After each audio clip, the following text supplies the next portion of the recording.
early stage companies, and we've developed a niche around the mobile gaming space. And in fact, I know some of our clients are here today, and we're very happy to be co-hosting this with PlayHaven and Ray, who is also a client of our firm. So if we can help you at some point, please let us know.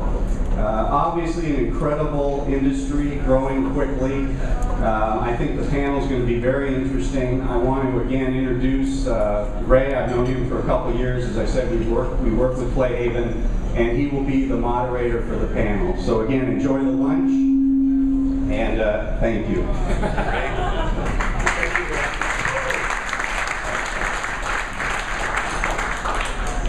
Hi everyone, thank you very much for coming. My name is Ray, and I'm the CEO of PlayHaven. And I hope you all enjoying GDC so far. I sure have. You know, countless parties, awesome. But anyway, so what PlayHaven does, I'm just going to give a little quick 2-minute shameless promotion here. What we do is we basically help developers sell more copies of the games or apps. And we do it by connecting to your existing customers or reaching new customers cheap. Actually free in general.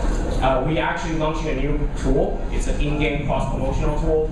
We're actually selecting a couple more developers to kind of join this alpha program, and we're looking. It's going to be really, really awesome tool. In-game promotion, really target audience. And if you guys are interested, please talk to any of the PlayHaven guys after the panel. That's Kelly, and where's Eric? And Eric is even back down there. Raise your hands. So just talk to them, and you can learn more about how everything works. And I want to hand. Also, we have another sponsor who is Michael here. Michael is the CEO of Mplayit. Free for mobile applications, something I think a lot of you are probably interested in. We improve app discovery. We take the form of the #1 app discovery site on Facebook. Most of our users think that we are the app store of Facebook for searching for mobile apps. We support Android, iPhone, even BlackBerry, possibly Palm soon.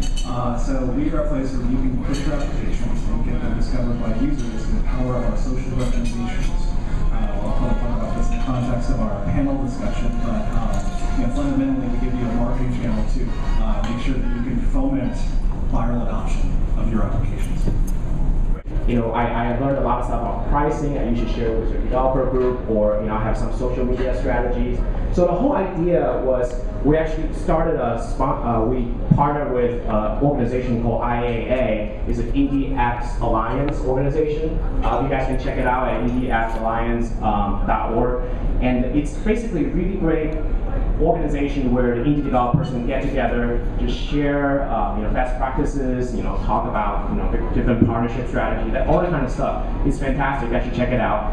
And what we've been doing is we do this monthly panel, and what we try to do is try to bring together some of the most successful indie developers on the world from iPhone, and kind of just share what's their experience. And we also bring in some other experts from different fields, related fields. For our GDC one, because our audience today is so vast, so it's very, very different. So what we decided to do was we try to make it a very generic, a more broad topic of discussion. So we're going to talk about everything from learn from how Lima's guy and how Bryan started off as kind of almost a small project, and how did they turn it into such huge success for the App Store, and talk about how you even turn that into more of a company. How do you turn your pet project into a company? What are the legal considerations you have to worry about? And also, the most important thing is how do you get discovered on the App Store? Because now there are over 150,000 applications on the App Store. How do you get around from the noise? And Michael will talk about how do you get discovered on Facebook, on various social platforms. So first, why don't all the panelists kind of introduce yourself, kind of give you a little quick background of yourself, and then we can jump right in. So, Bryan. Hey everyone, my name is Bryan Mitchell. I'm the creator of Geared, in Las Vegas, one-man team. I'm a filmmaker turned developer. I've been developing for the iPhone since December of '08. I had about 5 failures of apps that I would consider make $5 to $10 a day. I think everyone's probably seen that. Before I just got hit with a huge surprise of Geared. It was the first time I had done a few things that I'll talk about, like advertising, which I saw a lot of success with. So you were #1 apps. Oh yeah, so Geared hit the #1 spot in the US, the UK, Finland, and a couple other countries. It didn't see a lot of worldwide success, but the two biggest markets were for me were the US and the UK, and they make up like 85% of my sales. So, thank you.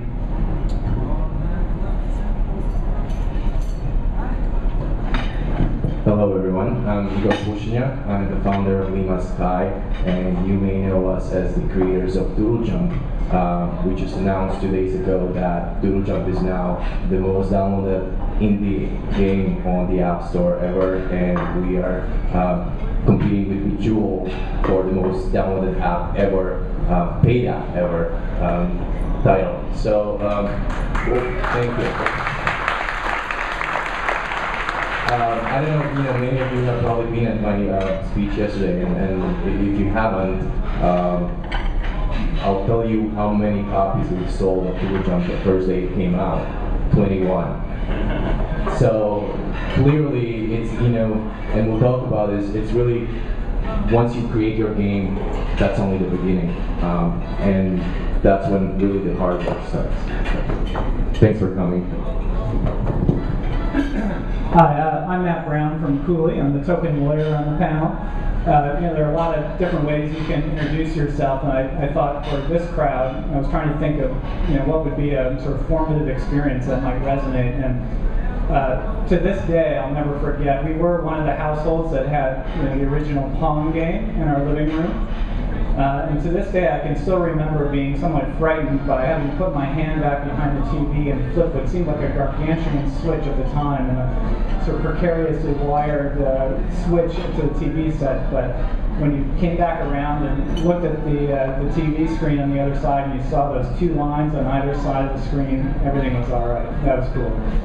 In terms of what I really do day to day, I'm primarily a litigator at Cooley. I do copyright as well as other intellectual property litigation, internet-related issues, as well as more general commercial litigation.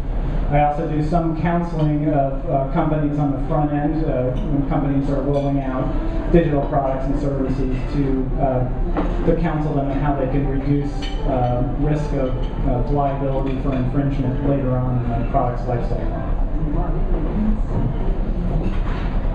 And I just introduced myself a second ago, but I will take this opportunity to point out that we run these app stores and we see a lot of traffic, a lot of people doing things, and we of course track everything.